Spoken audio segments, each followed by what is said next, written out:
साखर कारखान्याच्या थकीत कर्जापोटी जिल्हा बँकेने नोटीस पाठवली आहे समीर भुजबळ आणि पंकज भुजबळ यांना. असं आहे की 12 कोटी रुपये त्या कारखान्यावर या मुलांनी कर्ज घेतलं होतं आणि कारखाना चालू होता व्यवस्थित. तितक्यात ह्या ईडीने जो आहे हा कारखाना अटॅच केलेला आहे, त्यामुळे त्याचं काम बंद पडलेलं आहे. पण आम्ही अख्खा कारखानाच त्या बँकेला लिहून दिलेला आहे, त्याच्यामुळे बँकेला प्रश्नच येत नाही ना. त्यांनी कधी तो कारखाना जो आहे त्याचा लिलाव केला, विकला तर त्याच्यापेक्षा खूप पैसे मिळतील त्यांना.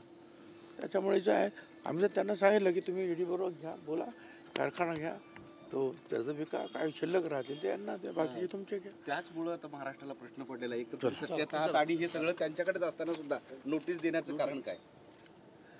म्हणजे काय, कायदा आहे. नोटीस काय छगन भुजबळ कायद्याच्या पुढे नाही. बँकेतून कर्ज घेतलं असेल मुलांनी तर नोटीस जाणार आणि त्याप्रमाणे आम्ही त्यांना सांगितलं की तुम्ही ते ज्या ट्रायब्युनलकडे वगैरे मागणी करा, तो कारखाना बाहेर काढा आणि ते कारखान्यात तो काय 100-125 कोटी रुपये त्यांना तुमचे पैसे वळवून घ्या. काय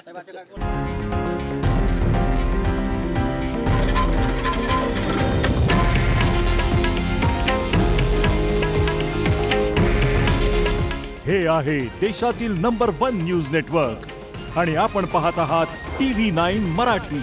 काळजी तुमची, हित महाराष्ट्राचं.